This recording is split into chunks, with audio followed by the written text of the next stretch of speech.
Last fall, I pulled 52 pounds of sweet potatoes out of 3 fabric grow bags on the side of my house. The starter cost me $1 and change, a single sweet potato from the grocery store that had started to sprout in my pantry. Here's the part that bothers me. My grandparents grew these the same way. So did almost every farm family in the South.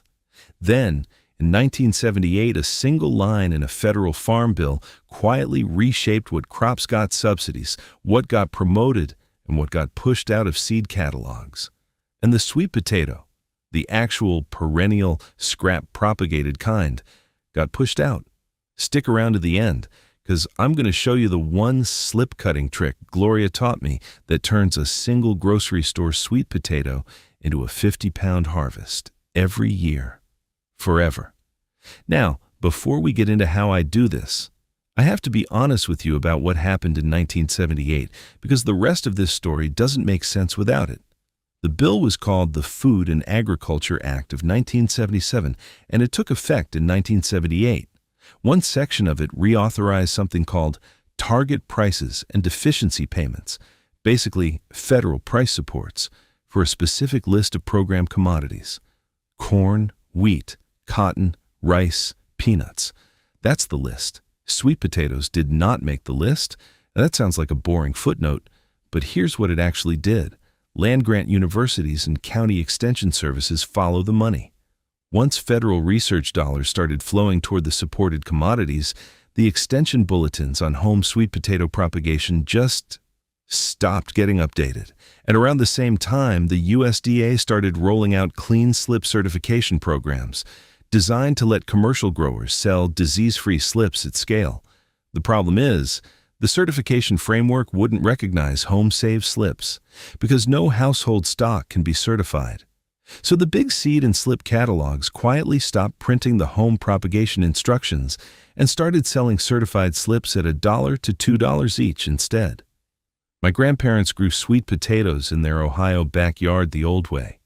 Keep back a few roots in the basement over winter, sprout them in spring, cut your own slips.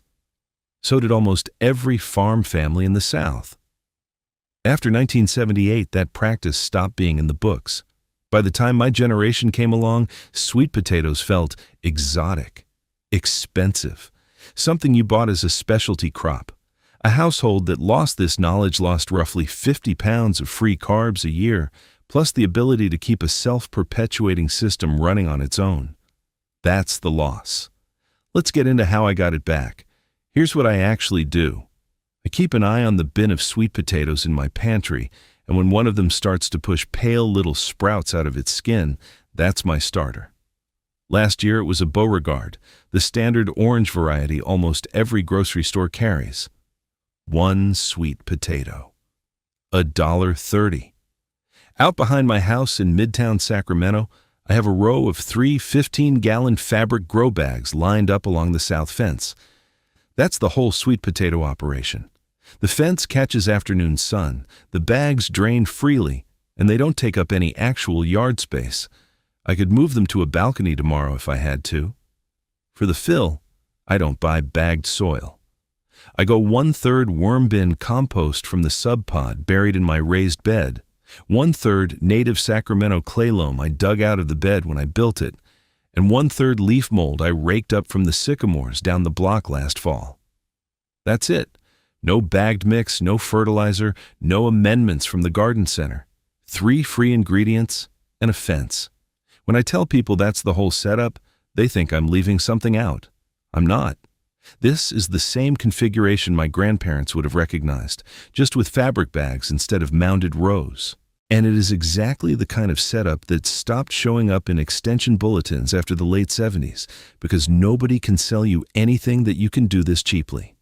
Now, the reason this works at all is that a sweet potato is not a seed crop.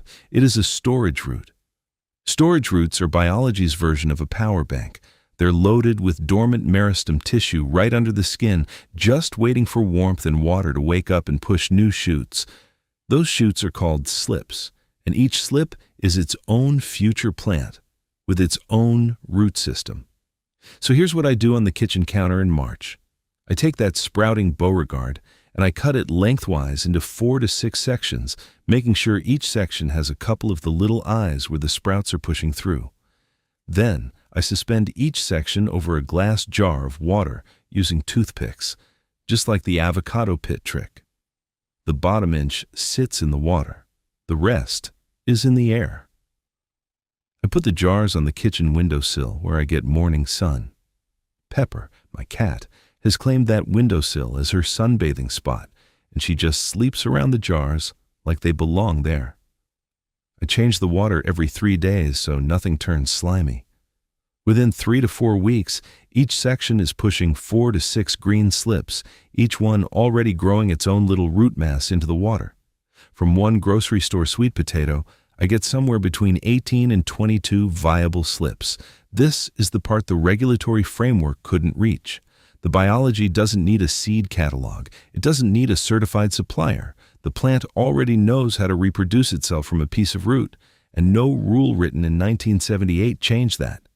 Now, the timing. Sacramento's last frost is around the first week of March, but sweet potato slips don't care about frost dates. They care about soil temperature. The slip won't put on real growth until the soil hits about 65 degrees Fahrenheit, which around here doesn't happen until mid-May. So I wait. Trying to rush this is one of the mistakes I made my first year, and I lost half my slips to cold, slow soil. Mid-May, I transplant. 5 to 7 slips per 15-gallon bag. 3 bags, so 15 to 21 slips total, go in the ground. As the vines grow over the next few weeks, I hill the bags. I add a couple more inches of compost up around the base of each plant, because sweet potatoes form tubers all along the buried underground stem, not just at the original root. Then, I more or less leave them alone all summer. Sacramento heat is what sweet potatoes love. I water once a week if it hasn't rained, and that's it. Harvest comes when the vines start yellowing, which for me is usually the 2nd or 3rd week of October. I pull each bag, dump it onto a tarp, and dig my hands through. Last fall, here are the actual numbers I weighed on my kitchen scale. Bag 1, 17.4 pounds. Bag 2, 16.8 pounds. Bag 3, 18.0 pounds. 52.2 pounds total. From a $1.30 starter, $0 in soil, and $0 in containers, because by year 3 those fabric bags had already paid for themselves 3 times over. You will not find these numbers in modern extension guidance for home sweet potato growing. You'll find guidance for certified slips, recommended commercial varieties, and target row spacings for a market garden. You will not find the closed-loop, free starter, fence line setup, because that setup isn't commercially marketable to anyone. Here are 3 things even people who already know about slip propagation usually get wrong, because these details used to pass family to family and never made it back into print.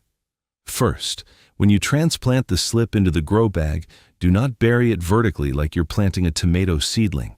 Lay it down horizontally in a shallow trench with just the top leaves above the soil.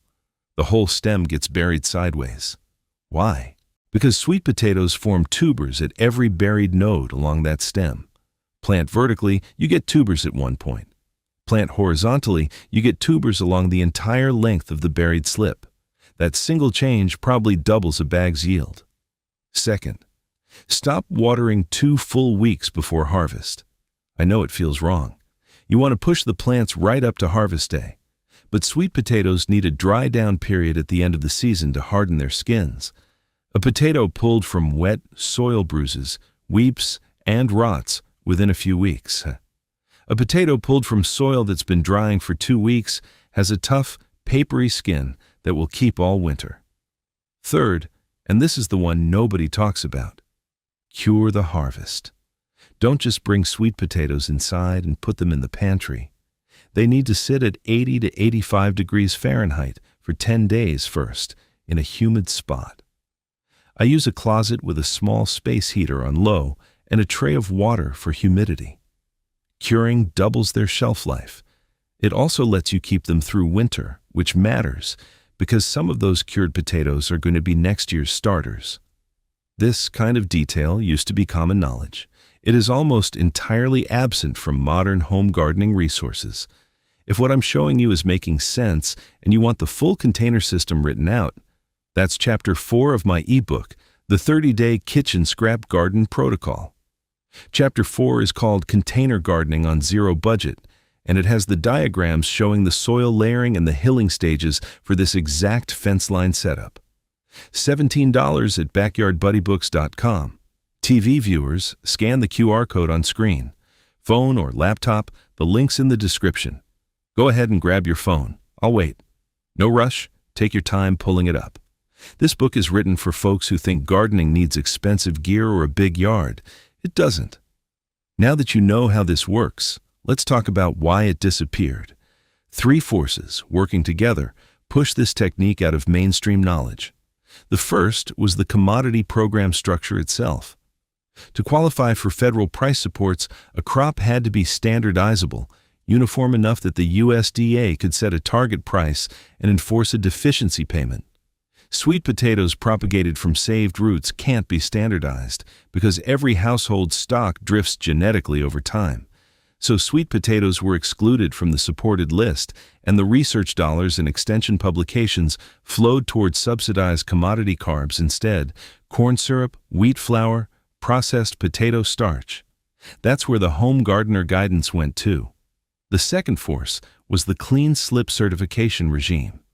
To enable large-scale commercial sweet potato production, the USDA built a certification system that guarantees disease-free planting stock. That part is legitimate. I want to be honest about this. Sweet potato weevil and certain viruses are real problems at commercial scale, and clean slip programs do prevent real disease losses. But the same framework made it commercially unviable for catalogs to print or sell home-saved methods, because home-saved slips can't carry the certification. So through the 80s, the slip propagation pages quietly dropped out of the catalogs. The technique didn't die. It just stopped being in print. The third force was the processed food industry shift. Storage-stable commodity starches are easier to ship, easier to formulate, and easier to put a barcode on than a fresh storage root. By the mid-80s, per capita U.S. sweet potato consumption had dropped to roughly a third of what it was in the 1930s. Demand collapsed alongside the guidance. I told Gloria about all this the last time I visited her in San Francisco because her parents in Taiwan kept sweet potatoes the same perennial way. Save back the best roots, sprout them, take slips, repeat. She was genuinely surprised that American farm families used to do it too, until the rules changed. The household cost of that lost knowledge runs somewhere between $80 and $120 a year in carb staples, plus something harder to put a price on: the autonomy of a food source that perpetuates itself. Now here's the trick I promised you. This is what takes you from a one-time experiment to a forever system. The standard method, the one you'll see in the few guides that still describe slip cutting, is to take a knife and cut each slip off at the base of the parent potato. The problem is, that cut leaves a stub on the slip, and the stub almost always rots before the slip can root. Gloria taught me a different way. Grip each slip down low where it joins the mother potato. Twist sideways with a quick snap. The slip comes off with a tiny heel of mother tissue attached, a little piece of the parent root, calloused and ready. Then, instead of planting immediately, cure it. Stand the snap slips upright in a shallow dish of water for exactly 3 days. The heel hardens over. The slip will root explosively. My count: 6 days to visible root development with the twist and snap versus about 14 days with knife-cut slips. The rot failures almost vanish. This is what enables the forever loop. Each fall, set aside 2 or 3 of your healthiest harvested tubers. Store them in a paper bag at 55 to 60 degrees Fahrenheit through winter. Sprout them in March. Twist and snap your slips, cure 3 days, plant in May. $1.30 starter, indefinitely. This is exactly the kind of detail that used to pass family to family in farming communities and disappeared from extension bulletins after the late 70s. Now you have the knowledge a pre-1978 farm family would have known by heart. If you want to apply that same save back and restart logic to the rest of your garden, perennial herbs, fruit cuttings, self-seeding annuals, the whole long game. That's Chapter 9 of the book. It's called The Long Game, Perennials and Self-Sustaining Systems, and it walks through Gloria's 20-year balcony as the proof case, with a diagram of her perennial container arrangement. It's the guide I wish I'd had 10 years ago when I was killing tomato plants in my Portland apartment. Same place, backyardbuddybooks.com. TV viewers, scan the QR code, phone or laptop, the link's in the description. Take a second and grab your phone. I'll wait right here while you pull it up. So that's the whole system. A $1.30 grocery store sweet potato, 3 grow bags on a fence, Gloria's twist and snap trick, and 52 pounds of food a year. Forever. You now know what a farm family before 1978 would have known by heart. Next time, I'm going to walk you through the dry farm tomato methods that quietly disappeared when industrial irrigation subsidies took over. Until next time, keep growing your own food, my friend.